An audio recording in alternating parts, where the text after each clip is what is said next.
I had a strange experience with a Pokemon ROM hack, one that I won't let myself forget. To introduce things quickly, I love to play ROM hacks with original stories in the downtime between generations, and one day, I'd been in the mood to try a new one out. To my surprise, when searching, I found heaps of videos and forum posts praising a hack that I'd never heard of, Pokemon Reflection Blue. Apparently, it was another hack that took Pokemon Fire Red and put the hacker's own spin and polish on it.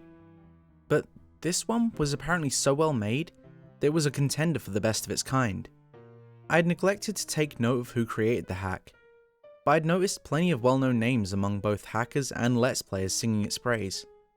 I hadn't been looking for a Fire Red Plus ROM hack, and there were many others out there, but the deluge of positive attention got me curious. Pokemon Blue had been the one I'd owned as a kid too, so I decided I'd give Reflection Blue a chance. The hack started as expected, the beginning of the Gen 1 remakes playing out.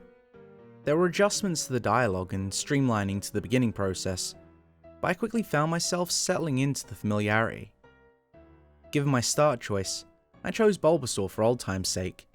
That had been my starter in Pokemon Blue, and I'd given mine the silly name of Bulby. Nowadays, perhaps I overthought my names a little, but Eden's a nice name for a Venusaur in my eyes. There's only so much I can say about the hack itself from there on out, without going off on a tangent.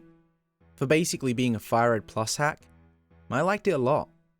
There were lots of funny and interesting NPC dialogue changes here and there, bonus encounters, and areas based off the anime, and even an area based off the Game Boy Pokemon trading card game, which surprised me, and lots of neat little Easter eggs.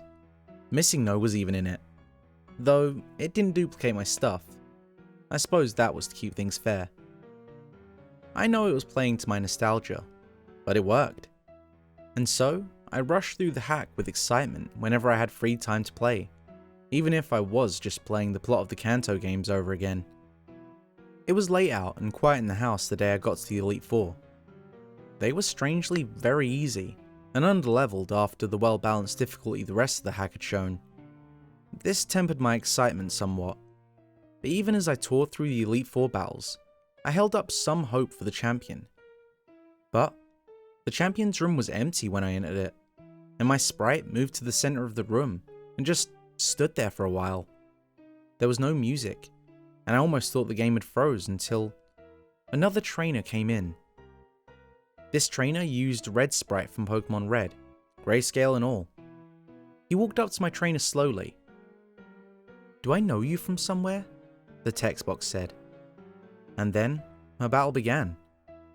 The music was still silent, and half the screen looked like the Game Boy Pokemon battle screen. On the other side was Red's title screen sprite. John wants to fight. I was a little surprised at that.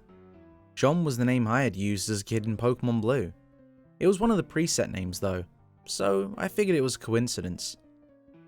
But I felt a chill when he sent out a Game Boy styled Venusaur named Bulby, though its face was blanked out. It was nearly evenly matched with Eden level wise, so I switched my Houndoom and made quick work of it with Flamethrower.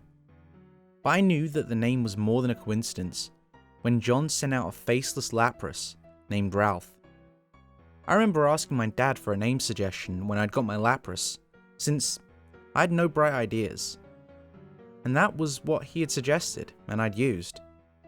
Each other member of John's team had matched what I'd used as a kid against the Pokemon Blue Elite Four, albeit faceless. Some whose names I'd even forgotten with time until now.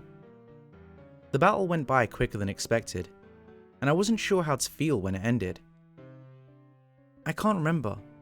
Sorry, I must have been mistaken," the victory text simply said, with no music, prize money, or congratulation.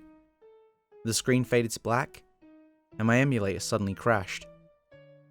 Something in me made me too afraid to start the game again. Instead, I searched my drawers to try and find my old Game Boy and Blue cartridge. They were right where I'd last put them, a few years ago when the internal battery had gone dry and wiped my save. I didn't know what I expected when I got it to start up, but it was as I left it. No save file, internal battery dead, so no saving possible. I think I may have cried myself to sleep that night, to be honest with you. In the morning, the first thing I did was try and find information on Pokemon Reflection Blue. But it was like every mention of it had vanished overnight. No videos, no forum threads, no downloads.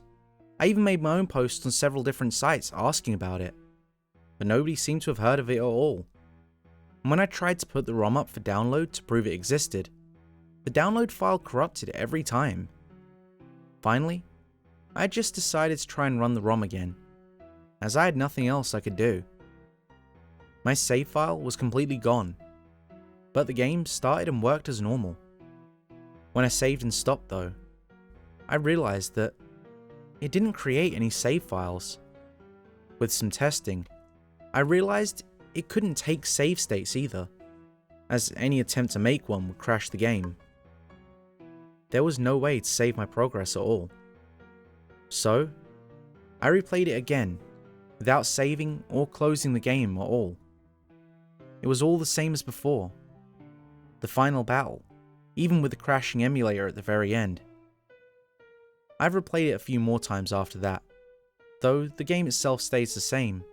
It started crashing more and more often recently, and I'm lucky if I can even get anywhere near the Elite Four anymore. I'm kinda scared that eventually the crashes will reach the beginning of the game, and I won't even be able to start it up anymore.